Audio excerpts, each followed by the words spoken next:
welcome, ladies and gentlemen, to Month of Troma here on Reaction and Review. Yes, guys, I'm finally dedicating an entire month of this series to movies from one of my favorite indie film studios, Troma Entertainment. And I'm kicking things off with a movie from 1982. That movie is Curse of the Cannibal Confederates. Now, I didn't know this when I bought this movie, but apparently, if you ask certain people who work for Troma, they will cite this thing as the worst movie in their entire catalog. I have seen some bad films from Troma. Oh god, I have seen some almost unwatchably bad films from Troma. But for people who actually work for Troma to say that this thing is probably the worst that they have in their entire catalog, that's filling me with a lot of dread. I have no idea if this thing is going to be any good. I don't know if it's going to be, like, laughably bad. I don't know if it's going to be watchable. I have no idea at all. The only way I'm going to find out if this thing has any merit at all is if I shut up and I push play, and I'm going to do that right now. So, without further ado, it's time to kick back, relax, and check out Curse of the Cannibal Confederates. Holy shit, guys. This seriously is some of the worst acting I think I have ever seen. My god, guys, this seriously is almost painful. Okay, guys, there is something in this movie that is far worse than the acting. And that is the writing. My god, this is some of the klutziest dialogue you will ever fucking hear. And the pacing on this film is shit. The audio mix is a complete joke. What little music is in this thing is just complete garbage. Guys, the next hour is going to be a painful one for me. I can kind of feel it. You know, guys, I'd really love to know what the fuck is going on in this shot. I'm going to assume that it is our zombies rising out of their mass fucking grave. Unfortunately, I can barely tell because the lighting here is so piss poor. The only things I can see are the faces of some of these zombies because they're caked in white, makeup. My god, the lighting in these friggin' nighttime scenes are awful. And what the hell's up with the little, flash bulb things going off in the background as the zombies are rising up? That actually is, the only other thing you can see in these shots. They are that poorly fucking lit. I'm still trying to figure out what they are. I have no earthly clue. Okay, guys, so this here is, the third shot, change. Well, now fourth shot change in this scene. And the seasons have changed with almost every shot. It is incredibly noticeable when they jump from, spring to fall in terms of just how much fucking green is on the trees and everything. It really is, guys, it really is the only interesting thing to look for right now is just how many times is the season going to change as a scene goes on, because right now, guys, the writing and the dialogue and everything else is certainly not fucking worth, watching. This movie is getting progressively worse, guys, and I can't wait for it to end. Okay, guys, and now it's changed from seasons changing from shot to shot to every single person, it's daytime. One person, it's kind of like dusk, and another guy, it looks to be about midnight. Again, they seriously cannot keep anything constant from shot, to shot, and it's really the only interesting thing to fucking notice. Okay, can they please stop playing this zombie munching sound? They've been playing it almost non-stop, guys, for about the last minute. You hear that, right? That sounds fucking sick, and it just does, and you know what? It just doesn't work with the scene. I don't care if it's zombies, munching on raw flesh. This sound is just sort of making a rather boring scene just kind of gross to fucking listen to. Well, guys, that was Curse of the Cannibal Confederates, and I cannot read those closing credits at all. I swear to God, guys, you can barely make out what anything on the screen says. Let's shut that off. Holy fuck. Okay. Before I even start, Yeah, this is by far one of the worst things Troma has ever put out. I really didn't think anything would be as bad as Igor and the Lunatics. Oh, how wrong I have been proven today. Jesus. Fuck. Okay, let's start with writing. I'm going to give a little spoiler on this film, because very late in the movie, we finally find out how all of these Confederate soldiers have become zombies. It's because amongst their unit, one of them had a slave with him, because, you know, Southerners always had slaves. And this was a slave who also was a voodoo priest, and put a curse on put a curse on the entire unit before they were ruthlessly slaughtered and then left in mass graves by the fucking Union Army. Honest to God, that actually is how they try to explain it. I wonder if anyone had the heart to inform the writer or writers. I'm not sure if this only had. Hold on, let me see. Music by. Do you have a writing credit? No, there is no writer's credit. Okay, fine, then I can't tell how many people wrote this, but I don't know if anyone had the heart to inform our writing staff that zombies and voodoo zombies are two completely different fucking things, and to use one in order to explain the other just sounds wrong. But that, honestly, guys, is like the most trivial problem involving the writing in this thing. The dialogue. Good God. I have never heard such awkward, stilted, unnatural sounding dialogue in my life. And that has nothing to do with the fact that the acting sucks out loud. That has more to do with the fact that the dialogue is naturally that bad. Nobody here actually sounds like a person who natively or naturally speaks English. At least, or correction, the dialogue is written as if it was written by someone who's never spoken English a day in their lives. To put this into perspective, Troll 2 was written by people who did not speak English. The dialogue in that film sounds far more natural than the shit that's in here. Process that for just a few minutes. Now, with that in mind, our pacing here is awful. Guys, I totally understand that one of the big benefits to watching a zombie film is to see the scenes where the zombies are feasting on a couple of corpses. But those scenes are usually, A, at least interesting to watch, B, at least properly, lit. I will get to lighting in just a minute. And C, they're relatively short. There's a big scene in here where the zombies are feeding on 2 cops and one of our 6 campers. The scene goes on for almost 2.5 minutes, and the whole time you hear this nasty slurping, chewing, sound that just doesn't sound right.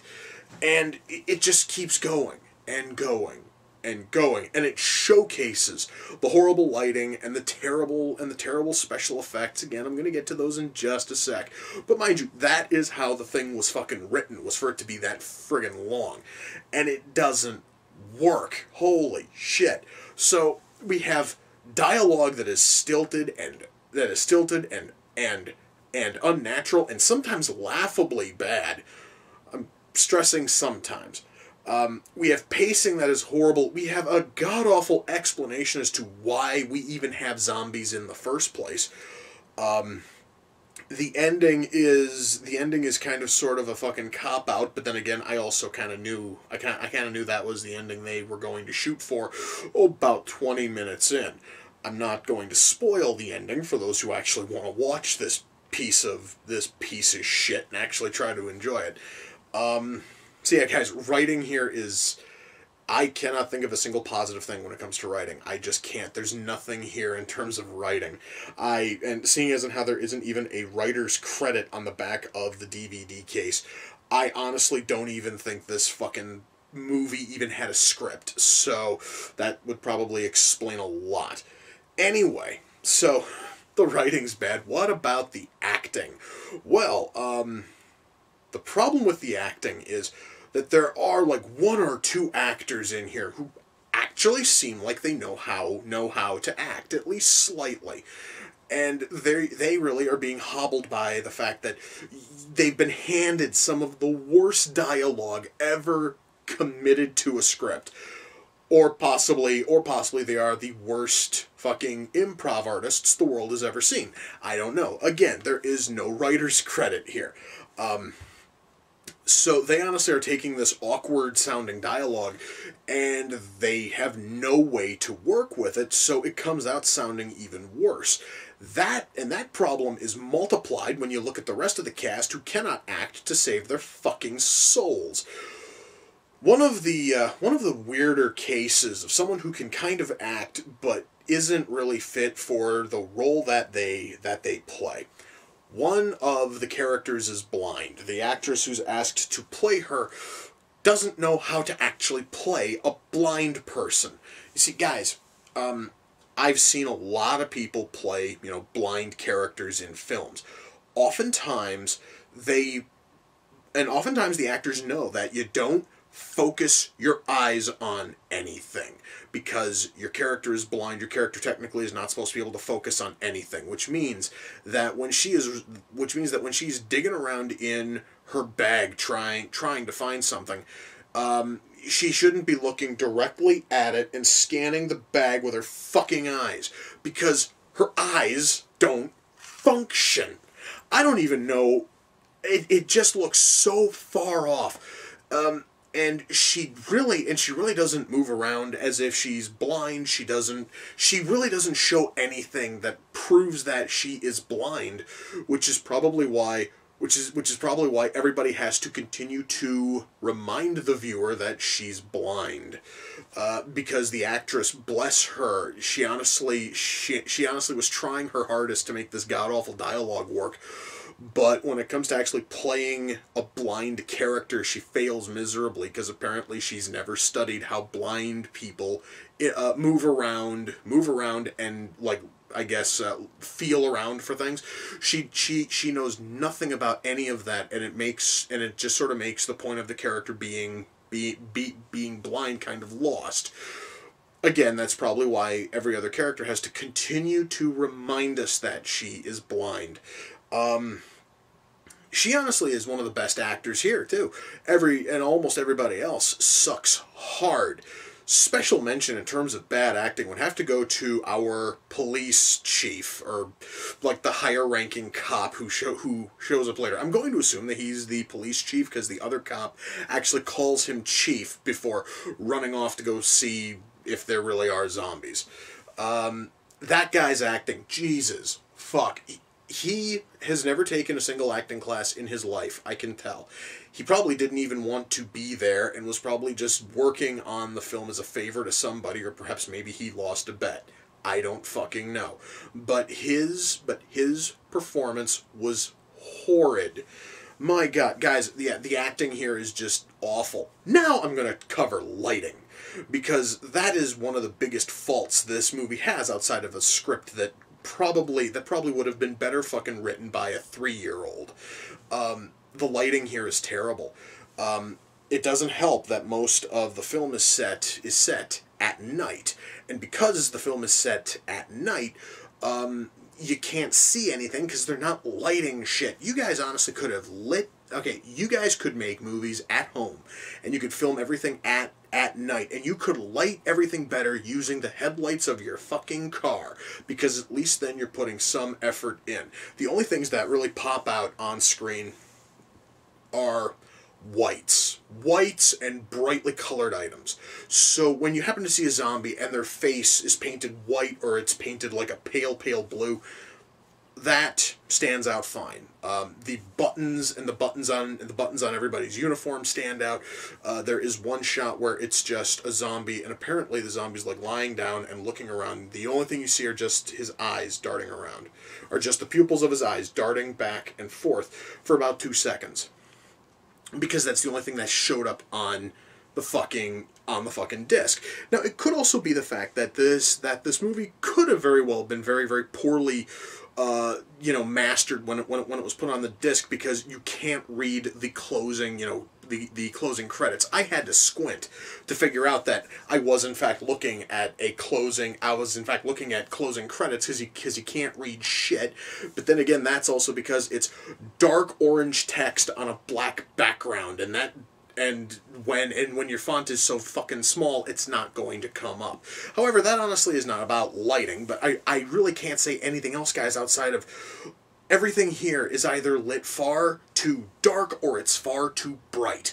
Now, that's lighting. What about the camera work? Well, I talked about one scene where you have the actor standing here and it's spring. You have the actors in the next shot over. Mind you, it is the very same scene, it's just a different angle, and suddenly it's autumn. Or then it cuts to another person and it's summer. And okay, that looked kind of weird until we get later in the shot where the first group, where it kind of sort of looked as if it was spring, it looks to be about noon. Then we cut to one of the cops who was in the shot when everything looked as if it was autumn. It looks to be midnight in his shot, and then we cut to another person, the one whose background looked almost like summer, and it looks almost like dusk. And all of this is going on at the same time. It's the very same scene.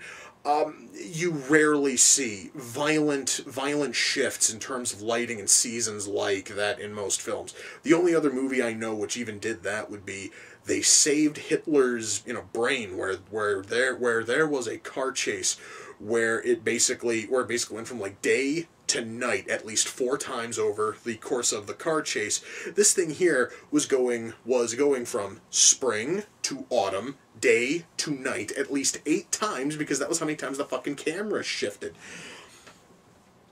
That, guys, is just poorly planned out shit. But also, the camera work almost everywhere else is blurry, it's jittery, it's very poorly focused. Blocking here is done in a horrible manner. The camera work in this movie, guys, is awful. And you really have to see it to truly believe how bad this movie is. ADR, I'm going to talk about dubbing in dialogue for just a sec. This movie, I have never seen a movie dub in dialogue so poorly until I watched this thing. There actually is one scene, and it's one of the earliest scenes, and they had to go and dub in a character's lines. Except as she is recording her lines, it sounds as if she is recording them from inside of a moving vehicle, which is fine because they actually were inside of a camper at the time. Except it was established that the camper had parked. So why in the hell it sounds as if the motor's running and going down the fucking road when she speaks, but it doesn't when anyone else talks, is anybody's guess. And that, honestly, guys, is one of the better moments of dubbed in fucking dialogue. Here, guys, you can painfully tell every single time that they had to dub in dialogue because there is either a very noticeable echo, or it just or they didn't bother to like blend it into the shot at all, and it just sounds so awful, and it's just another really big noticeable sign of poor, shoddy work. Music here is horrible except for one piece of music, and it's basically the one piece of music that plays during any and all action scenes, and it's this really awesome sounding piece, and it basically focuses heavily, and I'm talking in terms of instruments. It focuses heavily on brass, and it works on brass and guitar. It sounds really good, and then towards the end we hear another version of it, which is basically just a snare, which is just a snare drum and a horn. It sounds like shit when it's just the snare drum and the trumpet. It sounds good when it is the fucking all brass setup. It's really decent then. Beyond, though, that one piece of music, everything else in this thing sucks in terms of music. Guys, ultimately, am I able to recommend Curse of the Cannibal Confederates? Fuck no. And if you guys can find this thing anywhere, by all means. And when I say find it anywhere, I mean find it for fucking free. And I don't care if it's on, I don't care if you find it on a BitTorrent site, I don't care if this thing is sitting on the Troma Movies YouTube channel. by all means then, if it's fucking free, check it out. I spent about $4 getting this thing on DVD, and that was $4 fucking wasted, and the only positive I can come up with is that the cover looks really fucking cool. But, unfortunately, the actual film itself is shit, and it borders on unwatchable shit. It is the worst Troma movie I have ever seen, and it ranks very, very high on the list of worst zombie films I have ever seen. This movie is a pile of garbage, and I would not recommend it to anyone for any reason. Now, when I started a Troma month, I wanted to kick it off with a zombie film. I was hoping for it to be as good as one of my favorite Troma films, which is Redneck Zombies. I'm going to go and watch that because, goddammit, I wanted to watch a Troma zombie movie, and this thing fucking sucked. So I'm going to go watch that and actually be kind of I'm going to be reminded of what a fun zombie film is like. Oh, Jesus H. Anyway, guys, with that, we come to the close of another reaction and review. Until next time, ladies and gentlemen, take care, and I will see you all in the near future. Peace.